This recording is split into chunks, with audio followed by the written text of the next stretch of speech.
Me lo dijo sin pestañear, justo cuando yo estaba acomodándole la sábana.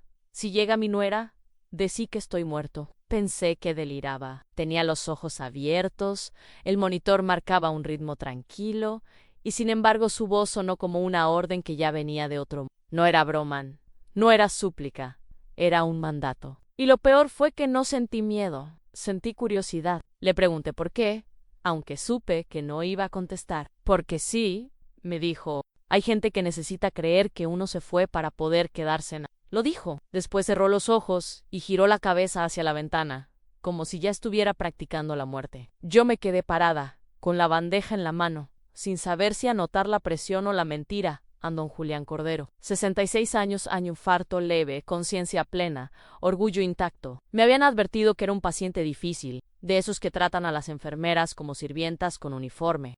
Pero en ese momento no parecía un hombre arrogante. Parecía alguien que se estaba probando a sí mismo. El hospital estaba callado. Afuera olía a lluvia y adentro a desinfectante viejo. Esa mezcla siempre me hace pensar en la gente que intenta limpiar lo que no puede olvidar. Me acerqué otra vez y le acomodé el suero. Él no abrió los ojos, pero su mano buscó la mía. Apenas un segundo. Si viene, no me contradigas. Susurró, prométeme eso. Why, yo, asentí. No por compasión, ni por obediencia. Fue otra cosa. Algo que todavía no sé nombrar. Quizás el deseo de ver qué pasa cuando alguien decide borrarse estando vivo. Cuando salí de la habitación 307, sentí que había entrado en una historia que no me pertenecía, pero ya era tarde para salir. Y fue justo entonces, en el pasillo, cuando escuché a la recepcionista decir mi nombre por el altavoz. Roselena, la visita de la señora Camila Cordero acaba de llegar. Yo soy Roselena, y te voy a presentar esta historia. Deja tu like, suscríbete al canal y comparte este capítulo. La vi desde el pasillo antes de que preguntara por él. Él llevaba un abrigo beige, el cabello recogido, y en la mano un ramo de lirios blancos que parecían demasiado vivos para ese lugar. No parecía una nuera. Parecía alguien que venía a firmar un contrato. Vengo por don Julián Cordero, dijo. Ni temblor en la voz, ni urgencia. Solo una seguridad que me descolocó. La acompañé hasta la puerta del 307. Me miró como si ya supiera que algo no encajaba. ¿Está? Preguntó, sin terminar la frase. Yo la interrumpí antes de pensarlo demasiado. Falleció esta madrugada, dije. No sé de dónde me salió ese tono. Serio, casi profesional. Pero mientras lo decía, sentí que mi garganta se secaba. Camila me sostuvo la mirada. No lloró, apenas asintió. Lo imaginaba. Eso fue todo. ¿Pidió verlo, Han? La dejé entrar. No apagué las máquinas. Solo bajé el monitor hasta el suelo, como si el ruido pudiera delatarme. Don Julián tenía los ojos cerrados, el pecho quieto, las manos inmóviles sobre la sábana. Parecía realmente muerto. O sabía cómo hacerlo. Camila se acercó despacio, dejó las flores sobre la mesa y se sentó junto a la cama. No tocó el cuerpo. ¿Tampoco? ¿Habló? Se quedó mirándolo unos segundos, y luego dijo en voz baja, siempre tan teatral. Esa frase se me clavó. No, sonó a reproche, sonó a cansancio, como si esa escena la hubieran ensayado antes, muchas veces, en silencio. Cuando salió, me dio las gracias con una cortesía que me dolió. Usted no tiene la culpa.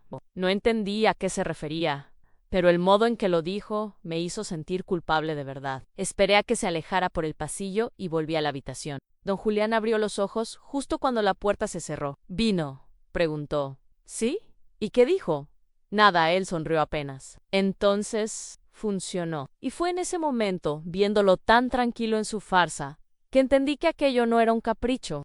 Era una prueba, pero no supe de qué ni para quién. No hizo falta que se dijeran nada. Camila empezó a venir todos los días a la misma hora, siempre con algo en la mano en flores. Una carpeta, un termo. No preguntaba por el cuerpo ni por los papeles. Solo se sentaba en la silla del rincón, miraba la cama vacía y luego a mí yo fingía revisar el suero o el monitor apagado. Era un ritual sin explicación. Una tarde me ofreció café. Me lo alcanzó sin sonreír, como si fuera parte de un acuerdo que ninguna de las dos había firmado. ¿Hace mucho que trabaja acá?, preguntó. No tanto, dije. Entonces todavía no aprendió que en los hospitales se habla bajito. Lo dijo casi en un susurro, y después tomó un sorbo. No entendí si era una advertencia o una costumbre. pero su tono me obligó a callar. El silencio entre nosotras empezó a tener forma negra, algo espeso, como el olor de los lirios que dejaba cada vez que venía. Don Julián los reconocía por el aroma. A veces, cuando ella se iba, me pedía que se los acercara a la cama. No los tires, me decía, todavía sirven. Yo los cambiaba de agua, aunque sabía que pronto se pudrirían. El agua se volvía turbia, aceitosa, y ese olor se quedaba en mis manos horas después. Camila notaba todo en mí. Observaba limpiar, acomodar, medir, y a veces sentía que me estudiaba más a mí que al muerto que fingía visitar. Una tarde le pregunté si quería que avisara cuando llegaran los papeles del seguro.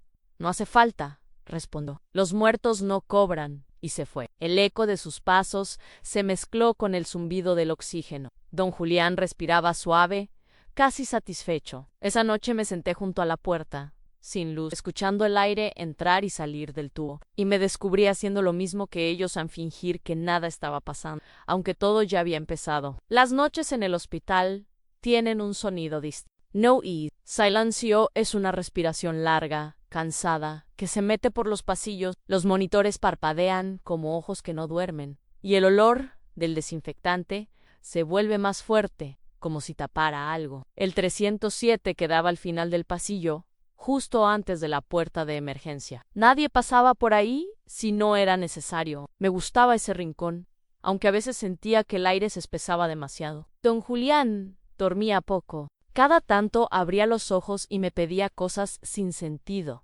aunque corriera la cortina, que apagara el televisor que no estaba encendido, que cerrara la puerta por dentro. Hay gente que escucha, decían, y yo obedecía. Una noche, mientras le cambiaba el suero, me preguntó la hora. Le dije que faltaban unos minutos para las 3. Entonces, todavía estamos a tiempo, susurró. No quise preguntar de qué. En la mesa seguían los lirios marchitos. El agua del florero estaba oscura, y un pétalo flotaba al borde como un ojo. Él los miró y sonrió. Camila siempre deja las cosas hasta que se pudren, dijo. Le gusta comprobar que no duran. Me quedé quieta, sin saber si hablaba de las flores o de sí mismo. Después me pidió que bajara la luz y me sentara un momento. Lo hice.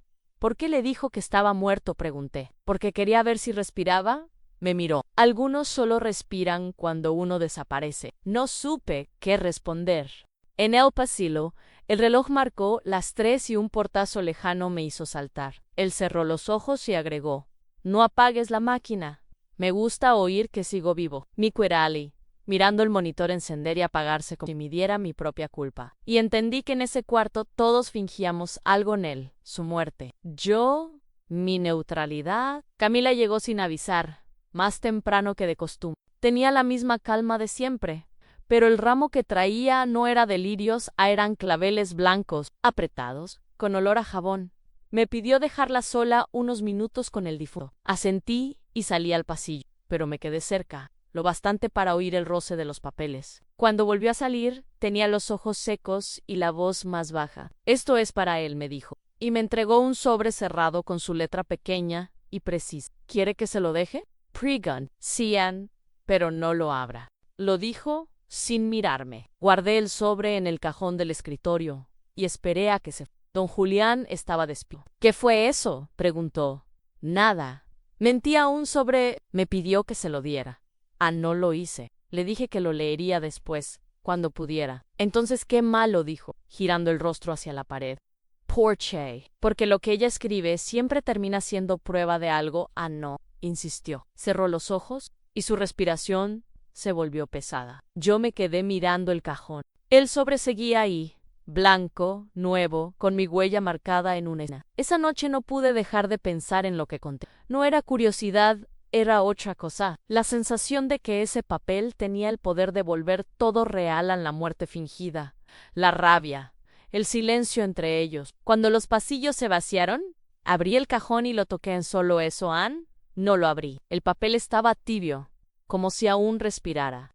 Al cerrar el cajón, sentí algo que no había sentido nunca con un paciente: miedo a la verdad. Y me di cuenta de que, sin abrirlo, ya lo había leído. Camila empezó a quedarse más tiempo del necesario. No hablaba de él ni preguntaba por nada. Solo se sentaba en la silla, cruzaba las piernas y me miraba trabajar. Yo limpiaba, revisaba el suero, Anotaba signos que ya me sabía de memoria, pero sentía su mirada encima, constante, como si buscara algo en mis gestos. Una tarde me dijo: «Usted lo trata con cuidado. Es mi trabajo. No todos lo hacen así». Su tono no era elogio ni reproche, solo una constatación. Después siguió mirándome en silencio. Yo notaba que su respiración se acompasaba con la de él, aún sin tocarlo. El hospital seguía con su rutina mecánica, o fuera llovía, y el agua golpeaba los ventanales con un ritmo que parecía marcar el paso de los días. Nadie sabía que en el 307 había un muerto que seguía respirando. Una noche, mientras le cambiaba el suero, noté algo distinto. Camila había dejado una pequeña grabadora sobre la mesa, junto a las flores. No estaba escondida, pero tampoco a la vista. El piloto rojo titilaba a «no la toqué». Me limité a seguir con mi tarea, sintiendo que el aire se volvía más espeso. Don Julián lo notó también. «¿Todavía viene?», preguntó. «Sí, ¿y qué dice?». «Nada, entonces ella siempre dice algo, aunque calle». No supe qué responder. Esa noche, cuando todos dormían, me quedé en el pasillo, escuchando desde afuera. Camila había vuelto. Hablaba en voz baja. Koshian murmuró: «No necesitabas morirte para desaparecer». Después de eso, solo el sonido del oxígeno. Entré al cuarto cuando se fue y apagué la grabadora. Tenía las manos frías, como si hubiera tocado un cuerpo ajeno, y en ese instante supe que ya no estaba cuidando a nadie, estaba vigilando. Los rumores en un hospital se mueven más rápido que las ambulancias. Nadie los empieza, pero todos los repiten. Primero fue una auxiliar la que me preguntó si el 307 seguía ocupado. Después, un camillero que juró haber visto moverse las cortinas cuando el cuarto estaba cerrado por defunción. Yo sonreí, fingí no entender. A los 2 días, la historia ya tenía forma en un viejo que se hizo el muerto para escapar de la familia. En cada versión, agregaba un detalle, en una herencia, un amante, un crimen. Nada cierto, pero todo posible. Yo sentía el peso del secreto en cada palabra que escuchaba.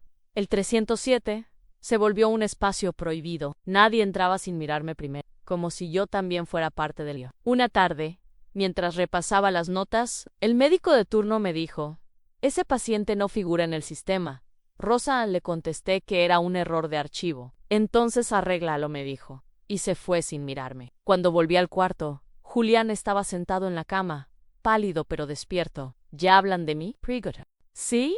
Mejoran una mentira necesita público», lo dijo sin ironía. Encendió la radio portátil que guardaba bajo la almohada y subió el volumen apenas. Una voz femenina cantaba un bolero antiguo y por un momento el cuarto pareció otro lugar. Camila no vino ese día, tampoco el siguiente. Y por primera vez, Julián pareció de verdad enfermo. No habló, no pidió nada, solo me miró con los ojos cansados, como si esperara que yo siguiera la obra sola. Esa noche soñé con pasillos vacíos y flores podridas. Cuando desperté, el rumor había cambiado. Dicen que la enfermera lo encubre. Me avisaron por radio interna en Rosa, Elena. Hay un familiar pidiendo por el paciente, Cordero. No supe qué responder. Cuando llegué al pasillo de recepción, él ya estaba ahí, con una mochila y el rostro cansado. «Soy Martín, el hijo», dijo. «Vine directo del aeropuerto». Tenía los ojos del padre, pero una voz más temblorosa.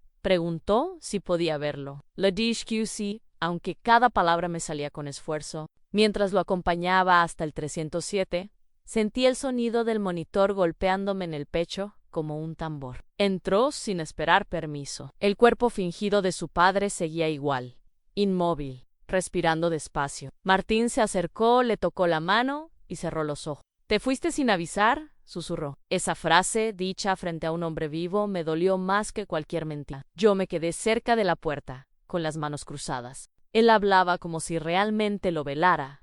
Pedía perdón. Contaba que Camila lo había llamado, que pensó que era una confusión.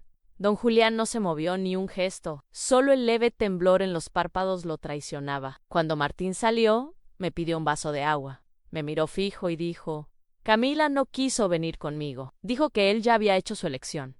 No supe qué contestar. Fingí buscar un vaso. Esa noche, Julián habló apenas. ¿Qué dijo? Que lo extrañaba. «Mentira», dijo, y sonrió. «¿Y su hijo?», agregué. «Cree que usted se fue en paz. Entonces, que lo crea. Todos necesitan una versión cómoda de las cosas». Apagó la luz y el cuarto quedó lleno del ruido de la respiración ajena. Yo salí al pasillo con un nudo en el estómago. Por primera vez, tuve ganas de contar la verdad, pero no supe a quién. Desde que vino su hijo, don Julián cambió de humor. Comía mejor, dormía menos, parecía esperar algo. A veces me pedía detalles absurdos en cómo vestía Camila, qué perfume traía, si se notaba que había llorado. Yo respondía con medias verdades, no por miedo, sino porque descubrí que cada mentira pequeña lo calmaba, como si le diera una dosis de algo que necesitaba. Una tarde, mientras le tomaba la presión, me dijo: «Usted miente bien». «No se le nota». «No miento», contesté. «Claro que sí, Ann, hasta cuando calla». Se rió. Su risa sonó seca, como un golpe en el pecho. «¿Sabe qué es lo mejor de estar muerto?», preguntó después. «Que todos se muestran tal como son». «¿Y cómo somos?», le dije. «Curiosos, todos quieren ver si de verdad me fui». No supe si hablaba de mí o de ellos. Cuando me di vuelta para cambiar el suero, agregó: «Camila vendrá otra vez. Quiero que la dejes entrar sin anunciarla. Y si pregunta por usted, que vea lo que quiera ver. Si quiere un muerto, eso le doy». La noche cayó rápido, con un viento que hacía vibrar los vidrios. Me quedé un rato en la puerta, escuchando el zumbido del monitor. Él cerró los ojos, pero seguía hablando en voz baja, como si ensayara un diálogo con alguien que no estaba ahí. Más tarde, mientras anotaba los signos, vi mi reflejo en la ventana. Por un segundo, no supe quién de los dos fingía mejor. Camila entró sin golpear. Era tarde, el pasillo vacío, el hospital envuelto en esa luz azul que parece de otro tiempo. Traía otro ramo de lirios más grandes, como si quisiera desafiar el olor del desinfectante. Se acercó a la cama con paso lento. Yo estaba en la esquina revisando los medicamentos, fingiendo no mirarla, pero la vi detenerse de golpe. La vi mirar el cuerpo a Ann y después vi el movimiento. Apenas un temblor en el pulso, una contracción leve bajo la sábana. Nada más pero suficiente. Camila no se sobresaltó. Ann tampoco habló. Dejó las flores en la mesa, se sentó en la silla y cruzó las piernas. El silencio entre los dos era una línea tensa, invisible, que se sostenía sola. Yo esperaba una palabra, un gesto, algo. No pasó nada. Cuando se levantó, acomodó el florero y dijo apenas: «No hace falta tanto esfuerzo». Y se fue, a ni una mirada hacia mí, a ni una pregunta. Solo esa frase, dicha con la calma de quien ya entendió todo. Cuando la puerta se cerró, Julián abrió los ojos. «¿Qué dijo?», preguntó. «Nada». «Entonces, ya sabe». Se recostó de nuevo y respiró hondo, como si le aliviara haber sido descubierto. «¿Y usted, Rosa Elena?», me dijo de repente. «También se cansó de fingir». No respondí. El monitor volvió a sonar, regular, implacable, y entendí que el error no había sido suyo ni de ella. Había sido mío, por creer que podía seguir siendo solo testigo. No pude más. El sobre seguía en el cajón, blanco, intacto, con mi huella marcada en la esquina. Cada vez que pasaba frente al escritorio, sentía que respiraba. Esa noche, cuando todo el hospital se quedó en penumbra y las máquinas parecían dormidas, lo abrí. No era una carta larga, 3 líneas, escritas con una letra firme, casi sin inclinación. «No te denuncié. No te quise. No te debo nada, nada más, sin firma, sin fecha, sin despedida». La leí 2 veces y la sensación fue la misma, un golpe seco, sin eco. Don Julián dormía, o fingía dormir, la Mayer la cara. Por primera vez, no supe si sentía compasión o rabia. Pensé en Camila, en la calma con que lo miraba, en la forma exacta en que colocaba las flores. Y entendí que su silencio no era frialdad, era respuesta. Doblé el papel y lo guardé en el bolsillo de mi uniforme. El sobre vacío quedó sobre la mesa, como un cuerpo sin contenido. A la mañana siguiente, cuando él despertó, me preguntó si ella había venido la DHQ. «Entonces ya está», dijo. «No vendrá más», ni sonrió. Una sonrisa mínima, quebrada, que me dio vergüenza ajena. Guardé la carta en el bolsillo más interno de mi chaqueta, cerca del pecho. Durante todo el turno, sentí que me ardía. No sabía si había cometido una traición o si, por fin, me había unido a ese pacto sin nombre donde cada uno callaba por razones que no podía explicar. La grabadora volvió a aparecer.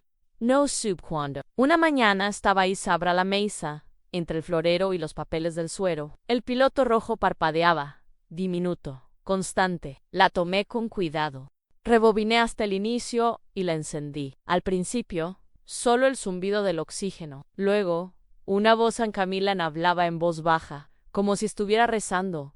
No hay castigo, Julián. Solo distancian, pausan después, su respiración, el ros de una silla. Ungulpleave, como una mano sobre la mano. Y de pronto, algo que no esperaba, Rosa Elena, dijo mi nombre. Lo dijo despacio, con esa claridad que atraviesa el aire. Usted también sabe lo que es cuidar a un muerto. Apagué la grabadora de inmediato.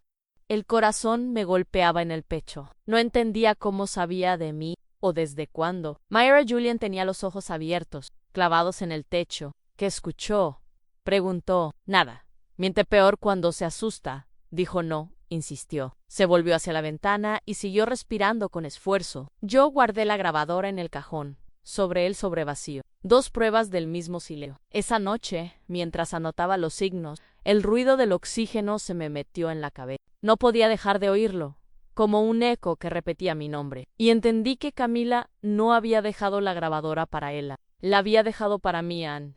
Ese día no hubo visitas. Ni Camila, ni el hijo, ni los médicos. Solo nosotros dos y el sonido constante del oxígeno. Don Julián estaba sentado en la cama, mirando el florero con los lirios casi negros. Yo seguía de pie, con la grabadora en el bolsillo. No sabía si devolverla o romperla. ¿Por qué sigue con esto?, pregunté. Él giró apenas la cabeza. ¿Con qué? Con la mentira, con el teatro. Porque todavía no terminó. Su voz era tranquila, pero algo en su mirada se quebraba. Y si ella ya sabe, le dije, entonces que lo sepa. Hizo una pausa. No quiero su perdón. Quiero su reacción. No respondí, el aire olía a flores podridas. Me acerqué y le bajé el suero. Su piel estaba fría, los dedos manchados de un tono amarillento. ¿Alguna vez cuidó a alguien que no quisiera ser cuidado? Sí. Entonces sabe lo que es. Uno se aferra a la herida porque es lo único que le queda propio. Guardó silencio en yo también. Por un momento, solo existió el ruido de las máquinas y el viento contra los... Camila vendrá, dijo de pronto. No la diga nada. No pienso mentir más. No hace falta. El silencio alcanza. Anne cerró los ojos. Parecía dormido, pero su respiración tenía ese ritmo raro, entre la calma y el fin. Me quedé sentada junto a la cama, escuchándolo respirar, intentando descifrar si su silencio era desafío o rendición. Y en ese punto exacto entendí que lo que moría ahí no era un cuerpo, era una voluntad. Todo empezó con un teléfono sonando en mitad del turno. Era el fijo de enfermería, ese que casi nunca suena. Cuando atendí, nadie habló al principio. Solo una respiración corta, contenida. Después, una voz que no reconocí. Dígale a la señora Camila que él está vivo. Why? Me quedé con el auricular en la mano, escuchando el tono muerto. No sabía si había sido una broma o un aviso. Ni siquiera entendí cómo sabían mi nombre. Minutos después, Camila llamó. Su tono era diferente, más áspero, sin cortesía. Quiero que me diga la verdad, dijo. ¿Mi suegro está muerto? Yo abrí la boca, pero ninguna palabra salió. Rosa Elena repitió. ¿Está vivo o muerto? Tuve que cerrar los ojos para poder decirlo. Vivo. En silencio luego. Un suspiro que sonó como un golpe. Gracias, dijo ella, y colgó. Me quedé quieta, mirando el teléfono como si pudiera devolverme lo que había soltado. El aire del pasillo se volvió espeso. Sabía que en cualquier momento ella aparecería. Cuando entré al 307, don Julián me estaba esperando, con la mirada encendida. ¿Se lo dijiste? No. Entonces alguien lo hizo. ¿Por qué quería seguir escondido? Porque ahora va a venir, dijo Annie. Necesito verla. Su voz era una mezcla de miedo y deseo. La respiración le temblaba, pero sus ojos brillaban. ¿Y qué va a decirle?, pregunté. Nada, sonrió. Ya dije demasiado. Anne. Apagué la luz y me quedé junto a la puerta. El sonido del oxígeno era el único ritmo que seguía vivo. Y supe que lo que iba a entrar por esa puerta no era una visita, era una cuenta pendiente. Camila llegó de noche. No anunció su entrada. No pidió permiso. El guardia me miró de reojo cuando la vio pasar con paso firme, como si supiera que no debía detener. Entró al 307 con la misma calma de siempre. Llevaba el cabello suelto, sin abrigo, y el olor a lluvia pegado a la ropa. Don Julián tenía los ojos cerrados, pero yo vi cómo su respiración cambió apenas, Ella cruzó la puerta. No encendí la luz. Solo el brillo azul del monitor iluminaba el cuarto. Camila se acercó, apoyó el bolso sobre la silla y se quedó frente a la cama. No hace falta tanto teatro, dijo en voz baja. Él no respondió. Debí mover la mano la otra vez. Pero me dio pena decirlo. Se sentó, sin tocarlo. Pensé que era miedo, continuó, pero ahora entiendo que era orgullo. Los ojos de él se abrieron apenas, lo suficiente para mirarla. Yo sentí que estaba presenciando algo que no debía, pero no pude moverme. Era como si el aire me sostuviera en el mismo lugar. Si querías desaparecer, podías hacerlo sin arrastrarnos a todos, dijo ella. Él abrió la boca, pero solo salió un suspiro. Camila se inclinó, le acomodó la sábana y murmuró: ya no hace falta que mueras. Él la miró como si esa frase le pesara más que cualquier condena. Una lágrima le corrió por la sien, y después volvió a cerrar los ojos. No hubo abrazo, no hubo perdón. Solo el ruido de la máquina, regular, frío, indiferente. Cuando ella se levantó, me miró un segundo, no con reproche, con algo parecido a compasión.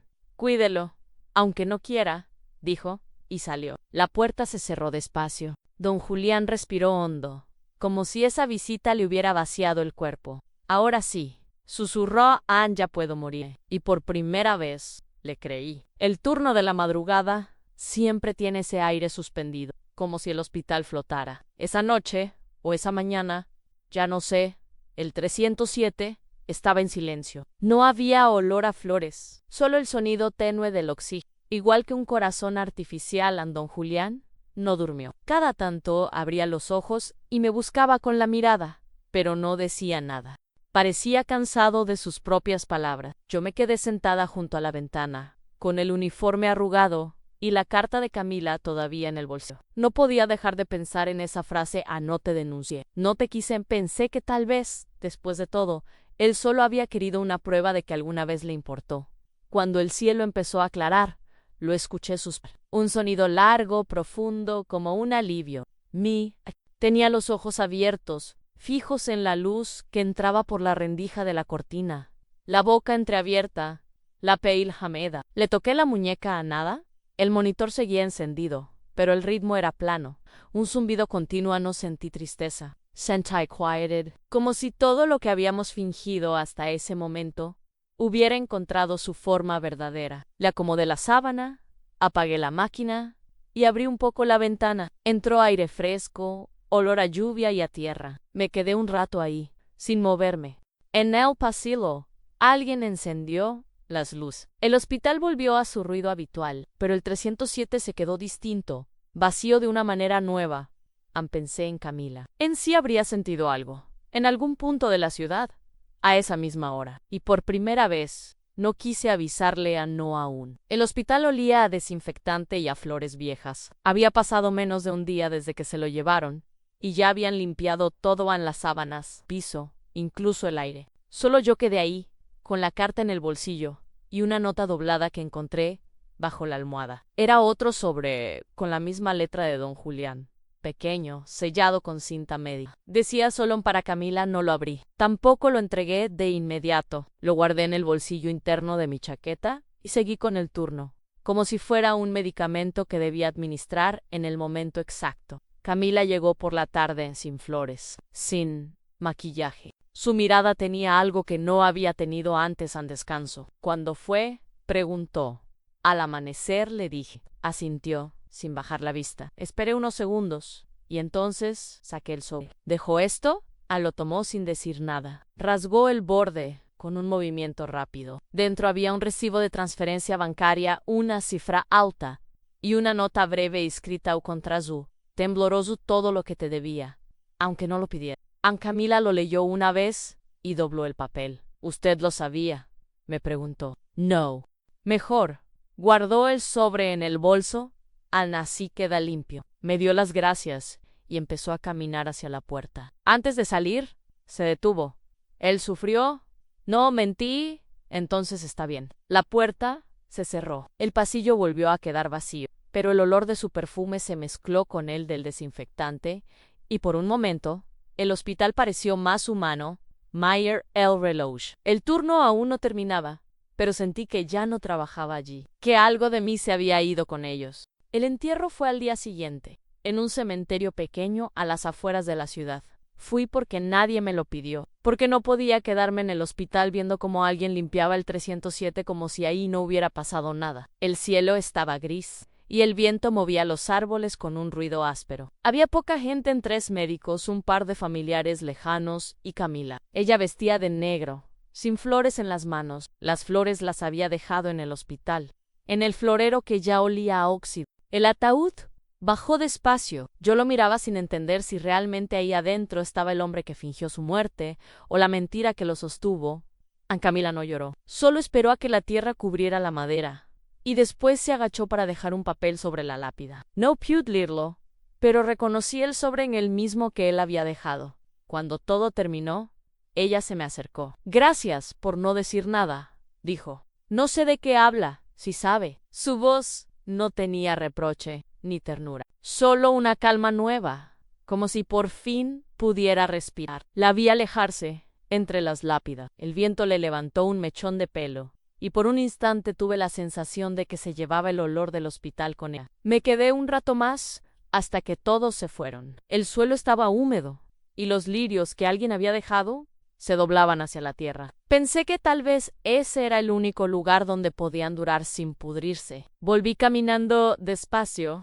El aire frío me limpió la cabeza, pero no el ruido que seguía adentro. El sonido constante del oxígeno, esa respiración prestada que todavía sentía mía. Volví al hospital 2 días después. Todo estaba igual, pero distinto. Los pasillos tenían otro sonido, más seco, como si algo faltara en el aire. Me tocaba preparar el informe final del paciente Cordero. La jefa de piso me pidió los datos básicos en diagnóstico, evolución, fecha de fallecimiento. Lo escribí todo en el formulario sin pensar demasiado, hasta que llegué a la última línea en observaciones. Ahí dudé. La pluma se me quedó quieta sobre el papel. Pensé en ponerlo de siempre, fallece sin complicaciones, pero la mano me tembló. Terminé escribiendo otra cosa, casi sin querer.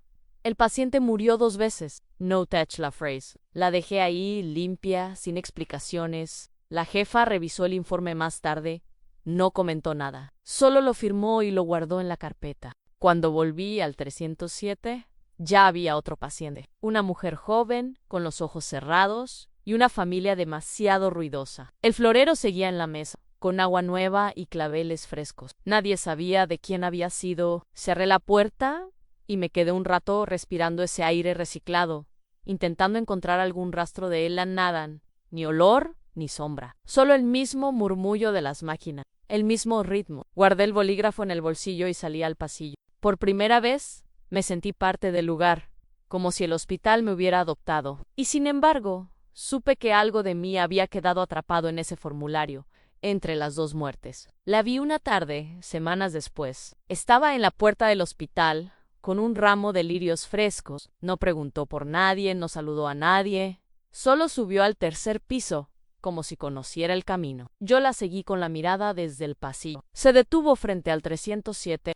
La puerta estaba entreabierta. Dentro, la nueva paciente dormía. Camila dejó los lirios en el suelo, junto a la pared.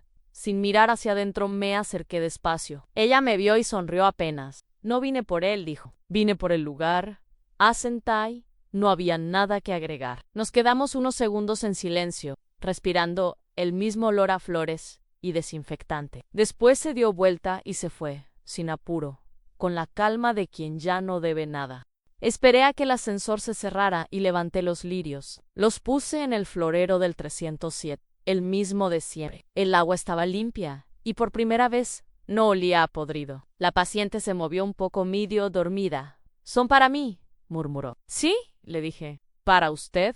Apagué la luz y salí al pasillo. Desde lejos el florero brillaba con una claridad tranquila. Caminé hasta la escalera y me detuve un instante, sintiendo ese silencio que queda cuando todo ya fue dicho. Y pensé que, al final, eso era lo que hacía una cuidadora: mantener vivas las cosas hasta que alguien las recuerde.